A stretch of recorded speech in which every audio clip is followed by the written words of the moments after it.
Praise the Lord. സ്നേഹമുള്ളവരെ, ദൈവത്തിൻ്റെ വചനം ഭക്ഷണമാണ്. വിശുദ്ധി നേടാനുള്ള ഭക്ഷണമാണ് വിശുദ്ധ കുർബാനയും ദൈവത്തിൻ്റെ വചനവും. യോഹന്നാൻ 4:32 യേശു ശിഷ്യന്മാരോട് പറയുന്നുണ്ട്, നിങ്ങൾ അറിയാത്തൊരു ഭക്ഷണം എനിക്കുണ്ട്. തുടർന്ന് യേശു പറഞ്ഞു, എന്നെ അയച്ചവൻ്റെ ഇഷ്ടം പ്രവർത്തിക്കുകയും അവൻ്റെ ജോലി പൂർത്തിയാക്കുകയുമാണ് എൻ്റെ ഭക്ഷണം. പാപികളെ മാനസാന്തരപ്പെടുത്തുന്ന, പ്രലോഭനങ്ങളെ അതിജീവിക്കുവാനുള്ള ശക്തിയും ധൈര്യവും കരുത്തും പകരുന്നതാണ് ദൈവത്തിൻ്റെ വചനം. പിതാവായ ദൈവത്തിൻ്റെ ഇഷ്ടമാണ് പുത്രനായ യേശുവിൻ്റെ വചനങ്ങളിലൂടെ പൂർത്തിയാകുന്നത്. അത് പൂർത്തിയാക്കുകയാണ് യേശുവിൻ്റെ ഭക്ഷണം. വചനം നമ്മുടെ ഹൃദയത്തിൽ സ്വീകരിച്ച് നമുക്ക് അത് ഭക്ഷണമായി മാറുന്നുണ്ട്. മത്തായിയുടെ സുവിശേഷം 4:4 യേശു പ്രലോഭകനായ സാത്താനോട് പറയുന്നുണ്ട്, മനുഷ്യൻ അപ്പം കൊണ്ട് മാത്രമല്ല ജീവിക്കുന്നത്, ദൈവത്തിൻ്റെ നാവിൽ നിന്ന് പുറപ്പെടുന്ന ഓരോ വാക്കുകൊണ്ടുമാണ് മനുഷ്യൻ ജീവിക്കുന്നത്. എസെക്കിയേൽ പ്രവാചകൻ്റെ പുസ്തകം 1 വരെയുള്ള തിരുവചനങ്ങളിൽ എസെക്കിയേൽ പ്രവാചകനുണ്ടായ ഒരു ദൈവദർശനത്തെപ്പറ്റി സൂചിപ്പിക്കുന്നുണ്ട്. മനുഷ്യപുത്ര, നീ കാണുന്ന ഈ ചുരുൾ ഭക്ഷിക്കുക, എന്നിട്ട് പോയി ഇസ്രായേൽ ഭവനത്തോട് സംസാരിക്കുക. ഞാൻ വായ് തുറന്നു, അവൻ ആ ചുരുൾ എനിക്ക് ഭക്ഷിക്കാൻ തന്നു. അവൻ പറഞ്ഞു, മനുഷ്യപുത്ര, ഞാൻ തരുന്ന ഈ ചുരുൾ ഭക്ഷിച്ച് വയറ് നിറയ്ക്കുക. ഞാൻ അത് ഭക്ഷിച്ചു, എൻ്റെ നാവിൽ അത് തേൻ പോലെ മധുരിച്ചു. എസെക്കിയേൽ പ്രവാചകനുണ്ടായ ഒരു അനുഭവമാണ് ഈ തിരുവചനങ്ങളിലൂടെ പറയുന്നത്.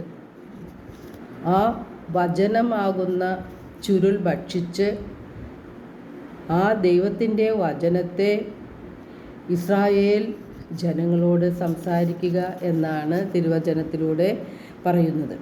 ദൈവത്തിൻ്റെ വചനം ആത്മാവിൻ്റെ വാളാണ്.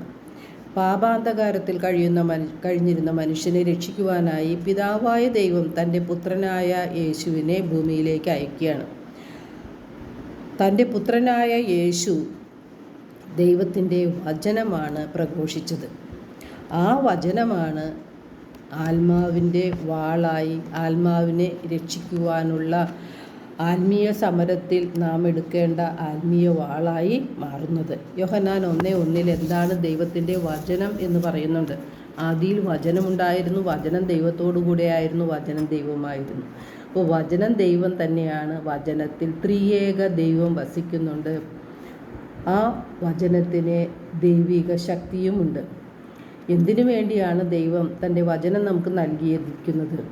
ദൈവം നമ്മുടെ ആത്മാവിനെ രക്ഷിക്കുവാനാണ് ആഗ്രഹിക്കുന്നത്. നമ്മുടെ തെറ്റുകൾ തിരുത്തി നീതിയിൽ ജീവിച്ച് ഹൃദയശുദ്ധി വരുത്തി നാം നിത്യരക്ഷ പ്രാപിക്കുവാനാണ് ദൈവം ആഗ്രഹിക്കുന്നത്. 2 തിമോത്തി 3:16-17 തിരുവചനങ്ങളിലൂടെ പരിശുദ്ധാത്മാവ് പറയുന്നു, വിശുദ്ധ ലിഖിതങ്ങൾ പ്രബോധനത്തിനും ശാസനത്തിനും തെറ്റുതിരുത്തലിനും നീതിയിലുള്ള പരിശീലനത്തിനും ഉപകരിക്കുന്നു. അതുവഴി ദൈവഭക്തനായ മനുഷ്യൻ പൂർണ്ണത കൈവരിക്കുകയും എല്ലാ നല്ല പ്രവൃത്തികളും ചെയ്യുന്നതിന് അവൻ പ്രാപ്തനാകുകയും ചെയ്യുന്നു. നാം ധാരാളം വചനം കേൾക്കുന്നു, വായിക്കുന്നു, എന്നാൽ നമ്മുടെ ഹൃദയത്തിൽ വചനം ഇരിക്കുന്നില്ല. വചനം വസിക്കാത്തതിന് പ്രധാന കാരണം നമ്മുടെ ഹൃദയത്തിൽ പാപമാലിന്യങ്ങൾ ധാരാളമുണ്ട്. മാത്രമല്ല, യോഹന്നാൻ 5:38 പറയുന്നുണ്ട്, പിതാവ് അയച്ച പുത്രനായ യേശുവിനെ വിശ്വസിക്കാത്തതുകൊണ്ട് വചനം നിങ്ങളിൽ വസിക്കുന്നില്ല എന്ന്. നമ്മുടെ പൗരത്വം സ്വർഗത്തിലാണ്. യാക്കോബ് ശ്ലീഹ നമ്മോട് ചോദിക്കുകയാണ്, നിങ്ങളിൽ നിക്ഷേപിച്ചിരിക്കുന്ന ദൈവത്തിൻ്റെ ആത്മാവിനെ ദൈവം അസൂയയുടെ അഭിലഷിക്കുന്നു എന്ന തിരുവെഴുത്ത് വൃഥ ആണെന്ന് നിങ്ങൾക്ക് തോന്നുന്നുവോ എന്ന്. ദൈവത്തിൻ്റെ വചനത്തിന് നമ്മെ വിശുദ്ധീകരിക്കാൻ കഴിയും.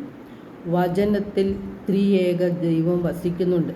പരിശുദ്ധാത്മാവിൻ്റെ ശക്തിയാൽ നമുക്ക് പ്രലോഭനങ്ങളെയും പാപങ്ങളെയും പാപ സാഹചര്യങ്ങളെയും എല്ലാം അതിജീവിക്കുവാനായിട്ട് നമ്മെ പ്രാപ്തമാക്കുന്നത് ദൈവത്തിൻ്റെ വചനങ്ങളാണ്.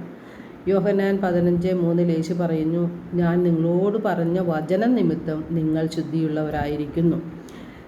യാക്കോബ് 1:21-22 തിരുവചനങ്ങളിലൂടെ പരിശുദ്ധാത്മാവ് പറയുകയാണ്, എല്ലാ അശുദ്ധിയും വർദ്ധിച്ചു വരുന്ന തിന്മയും ഉപേക്ഷിച്ച് നിങ്ങളിൽ പാകിയിരിക്കുന്നതും നിങ്ങളുടെ ആത്മാക്കളെ രക്ഷിക്കാൻ കഴിവുള്ളതുമായ ജീവൻ്റെ വചനത്തെ വിനയപൂർവ്വം സ്വീകരിക്കുവിൻ. നിങ്ങൾ വചനം കേൾക്കുക മാത്രം ചെയ്യുന്ന ആത്മവഞ്ചകരാകാതെ അത് അനുവർത്തിക്കുന്നവരും ആയിരിക്കുവിൻ എന്ന്. ഇപ്പോൾ സ്വർഗത്തെ ലക്ഷ്യമാക്കിക്കൊണ്ടുള്ള നമ്മുടെ ജീവിതയാത്രയിൽ നാം നേടിയെടുക്കേണ്ടത് വിശുദ്ധിയാണ്. വിശുദ്ധി കൂടാതെ ആർക്കും ദൈവത്തെ ദർശിക്കുവാൻ സാധിക്കുകയില്ല. യേശുവിൻ്റെ രണ്ടാമത്തെ ആഗമനം പ്രതീക്ഷിച്ച് പ്രത്യാശയോടെ കാത്തിരിക്കുന്ന നമുക്ക് ഹൃദയവിശുദ്ധി വരുത്തിയെങ്കിൽ മാത്രമേ യേശുവിൻ്റെ കൂടെ സ്വർഗത്തിലേക്ക് പ്രവേശിക്കുവാൻ സാധിക്കുകയുള്ളൂ. എല്ലാവർക്കും ഒരു നല്ല ദിനം ആശംസിക്കുന്നു. ദൈവം നമ്മെ ഓരോരുത്തരെയും സമൃദ്ധമായി അനുഗ്രഹിക്കട്ടെ.